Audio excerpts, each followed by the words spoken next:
musicians, you can find music in everything. Yeah. You can find music in every other artistic medium. You can find rhythm in everything. You can find, and the big word is storytelling. Yeah. Storytelling absolutely. is the thing that, whether you want to be the CEO of a company or you want to make a painting or a record, you have to be great at storytelling. If you know 3 chords and you're a great storyteller, you can be Done. John Prine or Townes Van Zandt. Yeah. Or Bob Dylan. You don't need to know a lot about the guitar. You don't need to know a lot about music. You don't need to know anything about music theory. You can just know the first position of the guitar from the first to the 5th chords. fret. Yeah. And you can write 10 songs, and 2 of them might, change people's lives, or all of them for that matter. Yeah. It comes down to the storytelling. You are listening to Notables, an Education Through Music podcast.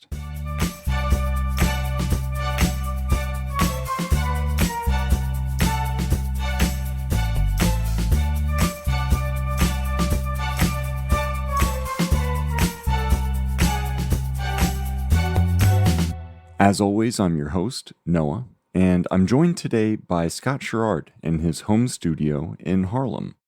Scott has performed as lead guitarist and musical director for the Greg Allman Band and is currently performing with Little Feat, amongst a variety of other projects. Scott, thanks so much for inviting me into your space and taking the time to talk to me today. Yeah, thanks for coming over, man. Welcome to Harlem. So the show's called Notables. I speak with notable musicians and people sort of adjacent to the music industry about their early music experiences as children and how they sort of became musicians and what influence that early music education has had on their lives. I'm wondering if you could just tell me, how did you become a musician? Well, that's a big question. How did I become a musician? Because it started with it being in my house. So my father was a singer-songwriter. He saw Bob Dylan play live on a solo acoustic tour when he was promoting Blowin' in the Wind in Ann Arbor, Michigan. And I think the story is my dad at the time was playing rock and roll with an electric guitar, and he saw that, and he traded in all his electric gear for acoustic guitars. And so I grew up with him playing in the living room. He was also in, different forms of media. He was a DJ on college radio at Michigan State, and then was mentored by a really well-known rock promoter in the Midwest named Russ Gibb in media. And Russ talked him into going into cable television in the earliest days. So he ended up, essentially working a day gig, what would eventually become a corporate day gig by the 90s.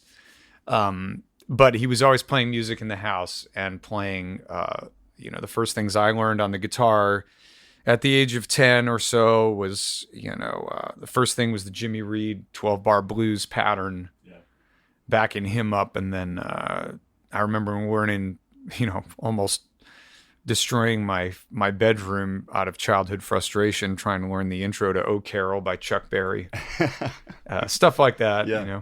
And there were a lot of this time period was like the late 80s, so there was a lot of revivals of bands like the bands I've become associated with, the Allman Brothers, Little Feat. There was also at that time Bonnie Raitt, Eric Clapton. They were all in this kind of resurgence period where they were writing new songs that were hits, and they were touring the hits. Yeah. So they were there was a little sweet spot where you would see them on VH1, and then I'd go see them live and learn the songs. And of course, those groups would espouse their influences, which were also the influences within my house. So I had a healthy education in jazz and blues and every form of like American roots music from the very beginning. And it was all centered around the guitar because that's what we had in the house. Yeah. You were educated in music in your home as opposed to in the classroom. But I wonder if there were some influences from elementary school, middle school, high school that had an influence on your development as a musician. Well, in the as I was saying, in the 80s, when I was in the mid to late 80s, when I was a child, 10, 11, 12, and so on, going into my teens, there was still the concept of the garage band. Yeah. So, Yes, I had my parents' very advanced taste in music and varied taste in music, and then the ability to perform with my father in the living room and eventually at coffee shops. But I did meet kids, classmates, and from the earliest days, I had an instinct to be a leader. Mm. I've always had that. It is a double-edged sword in so many ways because you're willing to take on the responsibility, and some of the time you get the credit. And I also just had a very although I was my childhood was full of music and art, it was also incredibly challenging. My family was constantly moving. There was a ton of tumult for me as a kid in school and at home, and navigating all of it, I've found that probably one of the greatest skills I have is taking dysfunctional situations and people and turning them into functional expressions of art. And that's pretty much what a band leader, a producer, that's what they do. There was a period, very brief period in recorded music where A&R people would sometimes serve that role at record labels, where they would help to kind of mentor and guide somebody. I'm sure it's no secret to any of your listeners, a happy childhood typically does not lead to a good music career. So, being in a sandbox with a host of broken toys is kind of my happy place. Like figuring out how to get them all together on the same page. And then the main thing is to get everybody kind of past everyone comes with an ego and agenda. That's humanity, right? Yeah. But the thing is it's about getting everybody. The biggest thing you can do is get them to put the song first, and the performance of it, and then thus the experience for the audience or your listener, if it's a record or whatever. There's a certain skill to that. I started developing that right away, like at the small stage. So I would meet kids in school, and there'd be one kid who kind of played the drums, and there'd be another kid who never played bass. And I'd be like, all right, you're playing bass. And I had like a crappy bass at my house, or I had a crappy drum kit. I started bringing them over, and I started running rehearsals when I was 12, 13. I would learn all the parts myself, and then I would teach them to my classmates. Yeah. I would teach another kid to be a singer.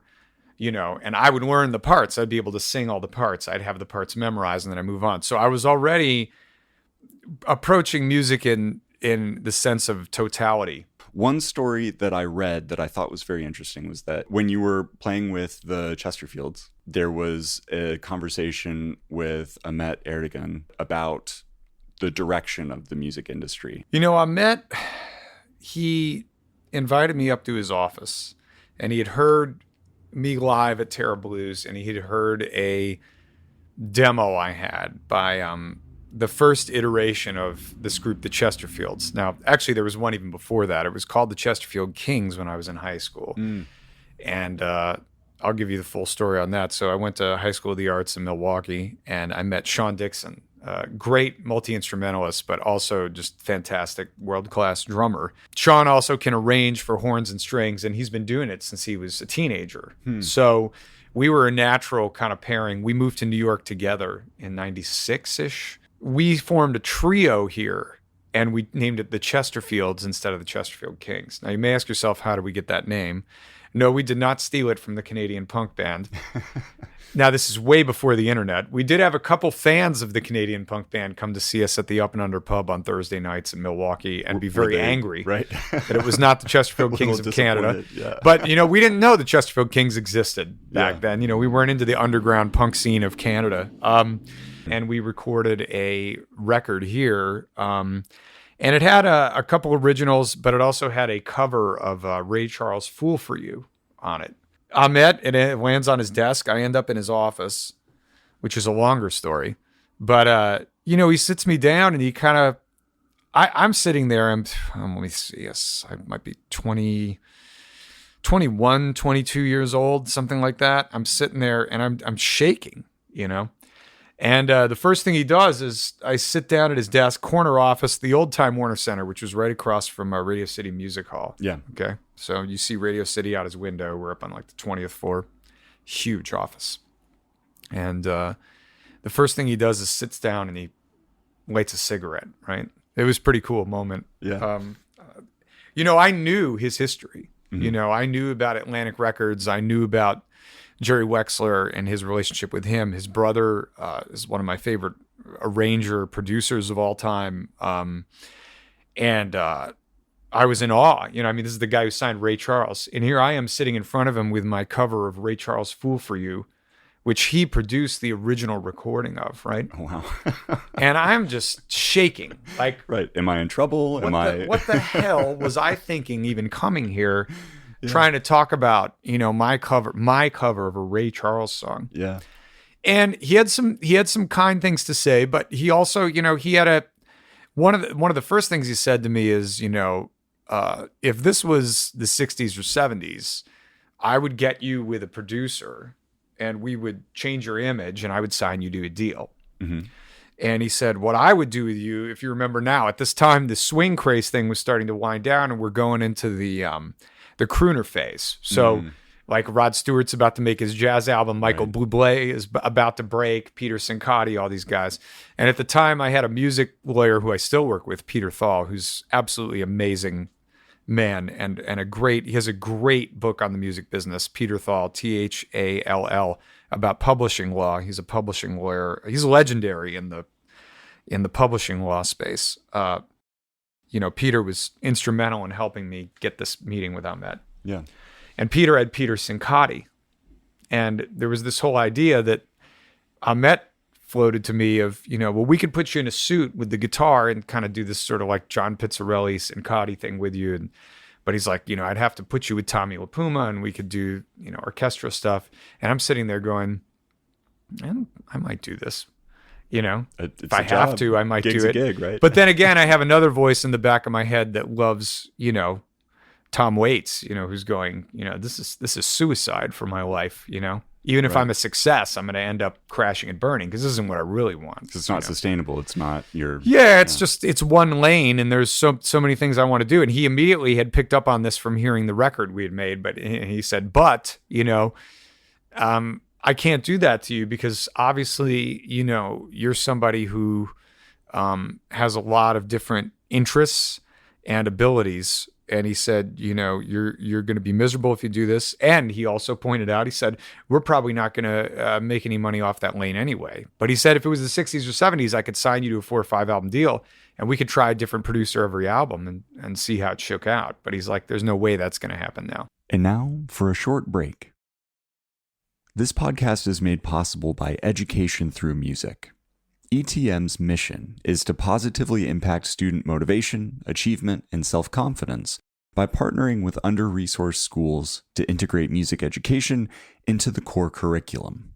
To find out more or to support ETM in its mission, go to etmonline.org. So Ahmet also mentioned in that conversation that we had that basically it was going to be really important if I was going to survive as an artist on my own terms, to learn or to strengthen a whole variety of disciplines, to become the best musician I could be overall and take every single opportunity I could get. Because he had already identified that the record industry was going to eat itself. Yeah. I think the way he had described it is, because of corporate conglomeration at that time in 1999 at radio and at album sales, you had all these kids coming in from law school or being grandfathered in by their corporate fathers who had bought the label. Right. And they want to get a couple houses and a yacht. So they've got to extract more value. Yeah. So they're looking for a quick buck. And I mean, I don't have to tell you what that resulted in. It was the boy band situation. Right. And the Britney Spears, the early Christina Aguilera, that stuff. So based on the current state of the music industry, what advice would you have for a 21, 22-year-old or even, a high school aged musician who aspires to make music their professional life and their life in general? Well, the first thing is to get out in the world. But then also balance that with creating your own content at home. It's never been easier to make a great sounding recording and video. It's never been easier. So that means that the onus is on you now as a young person to create the art. And it stinks. Right. It really does. But remember, when the Beatles started, there wasn't a handbook on how to play through an amplifier in a club. Right.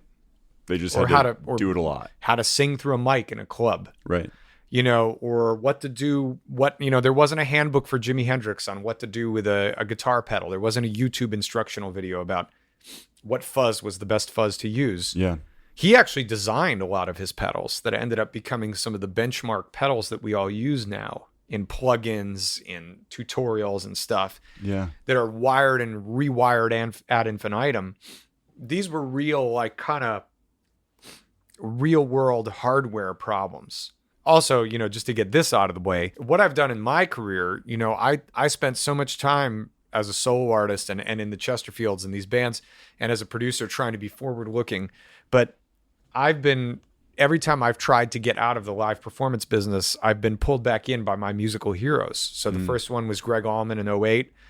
I became his guitarist, then the band leader, music director, producer, played guitar, made 2 records with him, got nominated for 2 Grammys. He passes away. I went solo, was ready to quit music completely and just do education and producing. And then boom, Little Feat needs a sub. I go in, I do 1 gig. The gig I do is the day Paul Barrere dies. After the gig, they go, "You're in the band." Now I, am a member of that band. And they were the 2 most important rock bands for me personally as a child. Yeah. As bands were the Allman Brothers and Little Feat, because I would go see them every summer. They had new records that were very important. The back catalog obviously was monumental. Will George has always been my biggest hero as a singer-songwriter, as has Greg Allman equally, I would say. Mm-hmm. So participating and perpetuating that legacy has been an honor, like, beyond description, and it's been a joy. It's also an incredible challenge on many different levels. But my role in music as a 47-year-old man who plays in these legacy acts, it's been 14, 15 years of this now, of me doing that. I'm similar to, musically, probably more similar to the guests you've had who play classical music. In that you're playing a book that's already written. Yeah. And I'm using a lot of tools. I'm intentionally using tools that are voiced to be like instruments you would have gotten in the 60s or 70s. Yeah. And I'm using them in ways that are traditional. Now, that said, I make solo albums and they're also using these tools, but when I make solo records, I try to be more forward thinking. And we do have a new Little Feat album that's coming out next year that has a number of songs I've written, where we're kind of trying to push the sound, but we're staying rooted in the tradition. Right. For younger people, look to people like now the younger music I'm obsessed with, so I could go on all day. So stop me if I get too out of control. But Jacob Collier is creating his own form of music. Yeah. His own form of media. You see what I mean about like film yourself, record yourself, but then get out in the world. That's what he does. That's a great template to start with for a young person these days, to get that set of skills and then find your own way to do that. Another artist who I absolutely love is, do you know Ray at all from the UK? Raye. She's an incredible, like, world-class vocalist. She could sing any style of music. Yeah. She's got just a powerhouse talent. But she's a great songwriter, and she mashes up genres in a way that's very particular. And she has a social media presence that's very tied to her personal story, and I think that's very powerful. An artist who's closer to my age, who does that also, is Brandy Carlisle, who creates these incredible songs and is another powerhouse vocal talent. Yeah. I can go on and on. Maggie Rogers, I adore her music. I think she's a brilliant singer-songwriter. I can't say enough good things about her. She's based out of New York. Her band is now out of New York. There's a young musician named Jordan Rose I've watched him when he was young playing blues gigs, and now he's playing with Maggie, and I'm so proud of him and our scene for that whole movement Yeah. that's going on. Again, a little bit closer to my age, maybe 10 years younger than me, is Paramore. They continue to just put out these incredible like performances, records, that just blur the lines on genre, that put the song first, that have these incredible grooves, production, arranging. Everything has its place. These are old school concepts. Yeah. But the way they're presenting them and the stories they're telling are theirs. It's totally new. Yeah. And the biggest guy for me, or biggest talent for me, because most of the talent I'm obsessed with right now is female, but the male talent I'm obsessed with is Sam Fender, who's also out of the UK. Yeah. And I think he might be the most important new songwriter that I'm aware of. And he's a wonderful singer. He has an amazing band. Again, the whole package. The records are so... Everything, his young band, everyone is playing so maturely. The sounds are so good. This is the big advantage now for younger artists, is they have access to the abilities to understand how to use their equipment and play their instruments in ways that would take me years as a kid with a CD or tape over and over and over again. Right. They can learn in a month or something. The book is written and it's all on YouTube. And that's how these younger artist bands sound. They have incredible control. They have incredible tone. They have like very mature things. So really the only thing at that point is, if we're producing so many great musicians, and we are, the songs become the thing. And those are happening now too. It's just, things tend to happen in these bubbles now. And it reminds me of the stories I've heard about America in the 1940s and 50s, where it was transitioning from swing and dance hall to regional album hits, where you'd have an artist like where Little Richard would break in 3 states and he would play there for years. And then he would expand in what they used to call the Chitlin circuit, which was the segregated circuit of theaters and clubs. But he wasn't reaching a white audience at first until the Beatles started to cover his music, or Pat Boone or whoever did it, right? And then all of a sudden he was able to cross into that, but he was locked in this regionality until then. I see a lot of that now with emerging artists, where with their internet presence, they'll penetrate a certain corner of the internet, and then some of them can sell out Madison Square Garden, but 99% of Americans have never heard their name. Right? Yeah. So maybe that's where we're at. And of course, the hope for young people in that is, what is the dawn of this musical renaissance that became rock and roll? It was really Sam Phillips, Berry Gordy, the Stax Records crew. I mean, these were these tiny regional studio labels. They would have regional records that they'd throw singles in the back of a Cadillac and drive it around and drop it off at radio stations. And a lot of them would bribe these DJs, or, take them out in the town or whatever they could do to get them to play the single. But they would go out and hustle that. And that's where you're at now. You gotta make the single. You got to put it in the back of your car. You got to drive to every DJ. You got to, that's where things are, but in a digital sense. In the sense of like developing a YouTube persona or an Instagram that's what it or would TikTok be now. persona. I think that's what it would be now. That's what young people should be thinking about, is stuff like that. Like, you got to get ahead of this a little bit as a musician. You can't, unless you just want to play, guitar in somebody's band. I think that's a little bit different. If you want to be a side person for artists, I think you can kind of hang back and ride the wave. But you're not going to get, if you're somebody who's writing songs and you want to be out front, or you want to be producing artists, or, what used to be called signing artists or developing artists, I think you've got to be ahead of this stuff. Anticipate it. Yeah. And I always tell, like, whenever I do any teaching, I always at some point reach a place with a musician. I do this with producing sometimes too, where it's like, don't forget to look at paintings and read novels. It's, don't forget to fall in love, don't forget to travel. And if it suits you, have a family at some point, because all those things are what will make you a great storyteller. Yeah. That's your story. You're building your story. And that's the biggest thing. Great musician, great execution. We have tons of them.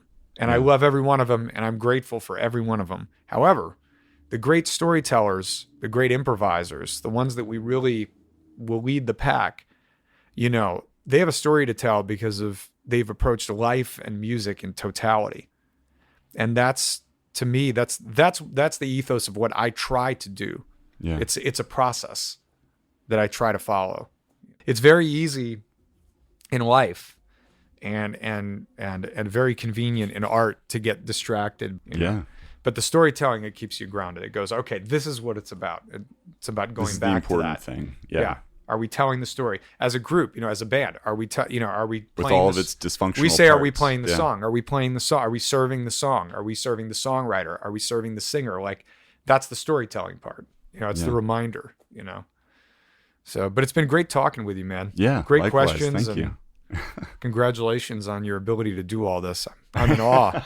Well, I thank really you. am. Thank you. I appreciate it. Thanks for having me.